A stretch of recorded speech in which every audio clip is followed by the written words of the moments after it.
धीरे धीरे नंद द्वार पर गए। आज पूरा वृंदावन मौन, एकदम ऐसे लग रहा जैसे कोई वृंदावन में है ही नहीं। नंद बाबा भी कृष्ण कृष्ण कृष्ण कर रहे हैं और यशोदा भी कृष्ण नाम पुकार रही है। नंद उद्धव ने जाकर नंद और यशोदा के चरणों में वंदन किया और सज्जनों कहा, मैं उद्धव कृष्ण का मित्र सखा। अच्छा अच्छा, कृष्ण सखा, कृष्ण नहीं आए? नहीं नहीं नहीं, कृष्ण नहीं आए, कृष्ण ने संदेश भेजा है। यशोदा कहने लगी, अभी संदेश ही भेजा है? अरे उद्धव, हम तो क्या कृष्ण का संदेश लें, वापस जाओ तब हमारा संदेश कृष्ण को दे देना, वसुदेव और देवकी को दे देना। उनको कहीं नौकरानी की जरूरत हो तो उस यशोदा को वहां नौकरानी के रूप में रख लेना, जिसके बहाने लगभग मैं कृष्ण के दर्शन तो करती रहूंगी, कभी कभी मेरे हाथों से मैं कृष्ण की सेवा करती रहूंगी। रात्रि भर उद्धव जी नंद और यशोदा से चर्चा करते रहे। सुबह गोपियों के बीच में गए, गोपियों को जाकर संदेश दिया, मैं कृष्ण का मित्र उद्धव कृष्ण का संदेश लेके आए। गोपियां कहने लगी, रे उद्धव, उस कृष्ण के वियोग में रोते रोते हमारे तो आंखों की नजर ही चली गई, किस नजर से हम इस संदेश को पढ़ें? क्या संदेश तुम ही पढ़ के सुना दो, क्या लिखा कृष्ण ने? उद्धव जी महाराज कहने लगे, भगवान का संदेश है, मेरे लिए कभी भी दुखी मत हो, मेरे नाम में मन लगाकर मुझे सर्वत्र सब जगह देखें और मेरे नाम का सहारा लेकर बस मेरा नित्य चिंतन करते रहें। मेरा नाम ही जीवन में दुख निवारण करने वाला है, दुखों को मेटने वाला है, इसलिए मैं ये जो तुम्हारा मन है ना, ये मेरे नाम में लगाओ। गोपियां कहने लगी, बस यही तो तकलीफ है, करें क्या? भगवान ने मन दिया एक, और जो एक मन था वो तो हमने कृष्ण में लगा दिया, और वो कृष्ण लेके मथुरा चला गया। अब कोई दूसरा मन होता तो फिर हम लगाते, परंतु कृष्ण उद्धव एक बात है कि हम कभी भी ऐसा मन में नहीं सोचती हैं कृष्ण हमसे अलग है। एक गोपी कहने लगी, हमने तो सुबह ही उसको यमुना के किनारे कदम के वृक्ष पर बंसी बजाते हुए देखा। एक गोपी कहती, हाँ हाँ, मैंने अभी शाम को ही गायें लेकर वापस वृंदावन की तरफ आते हुए देखा। एक गोपी कहने लगी, हाँ हाँ, वो मैया की गोद में बैठकर मैया के हाथ से मक्खन खाते हुए मैंने देखा।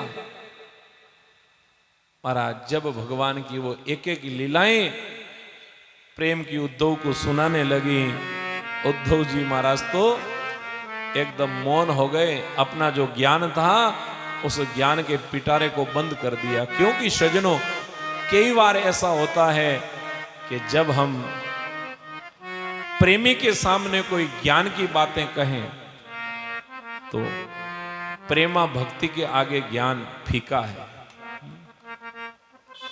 उद्धव जी महाराज एक दिन के लिए आए और 6 महीने तक गोपियों के साथ में रहे, गोपियों के दिव्य ज्ञान को अपने जीवन में उतारा। आज ज्ञान देने के लिए आए, परंतु परिपूर्ण प्रेमा भक्ति का ज्ञान लेकर उद्धव 6 महीने बाद में भगवान के पास में गए और भगवान को जाके कहा, प्रभु आपका हृदय बड़ा कठोर है, बड़े निष्ठुर हो आप, आपके मन में बिल्कुल भी दया नहीं। अरे उद्धव, हुआ क्या? अरे प्रभु, आपके वियोग में वो इतने लोग दुखी हैं, फिर भी आप नहीं जाते हो। भगवान कहने लगे, उन गोपियों ने क्या कहा? गोपियों ने कहा, भगवान सर्वत्र सब जगह हैं। तो यही तो मैं कह रहा हूं, मैं सब जगह हूं, मैं कभी उन गोपियों से अलग नहीं हूं और वो गोपियां मेरे से कभी अलग नहीं है। ये तो केवल तुम्हारे अंदर जो एक ज्ञान का अभिमान था, उस ज्ञान के अभिमान को मिटाने के लिए मैंने ब्रज के दर्शन करवाए हैं। सजनों, उसके बाद में भगवान कुब्जा के घर गए, अक्रूर जी महाराज के घर गए। अक्रूर जी महाराज हस्तिनापुर का संदेश लेकर आए और कंस की दोनों पत्नियां अस्थि प्राप्ति रोती रोती अपने पिता जरासंध के पास में गई। पिताजी को क्रोध आया, 17 वार 23 अक्षौणी सेना लेकर मथुरा के ऊपर आक्रमण किया। भगवान ने सारी सेना का संहार कर दिया। नारद जी ने जाकर कालियवन से कहा, रे मूर्ख, तू तो यहाँ बैठा है परंतु तेरा मित्र 17 वार हार गया। तो कालियवन भी आज अपनी सेना लेकर युद्ध करने के लिए आ रहा था। भगवान ने विश्वकर्मा जी के द्वारा एक बहुत ही मनोयोग से दिव्य नगरी की रचना समुद्र के अंदर करवाई और भगवान ने बलराम जी को कहा, तुम मथुरा में रहो, मैं जा रहा हूँ कालियवन के युद्ध करने के लिए।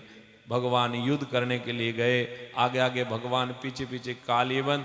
धौलगिरी पहाड़ की गुफाओं में मुचकंद नाम के जो सूर्यवंशी राजा सो रहे थे, उनके द्वारा कालियवन का कल्याण करवाया। मुचकंद को बद्रिका आश्रम में जाकर भजन करने की आज्ञा भगवान ने दी और वापस आए।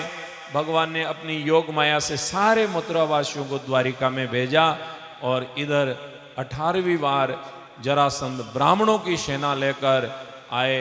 भगवान कहने लगे, गोदिज धेनु देव हितकारी, कृपा सिंधु मानुष तनुधारी। मैं ब्राह्मणों की रक्षा करने के लिए अवतार लेकर आया हूँ और ब्राह्मणों से मैं युद्ध करूंगा? नहीं नहीं, मैं ब्राह्मणों के ऊपर शस्त्र नहीं उठाऊंगा। भगवान बलराम जी दोनों ही रण को छोड़कर भागने लगे। देवता लोग भगवान की जय जयकार करने लगे, बोलिए रण छोड़ राय भगवान की जय। परवसन पर्वत के ऊपर भगवान चढ़ गए। वहां पर जरासंध ने चारों तरफ आग लगवा दी। भगवान तो वहां से सीधी छलांग लगाई और द्वारिका नगरी में पहुंच गए और वहीं पर द्वारिका में भगवान का बहुत स्वागत हुआ।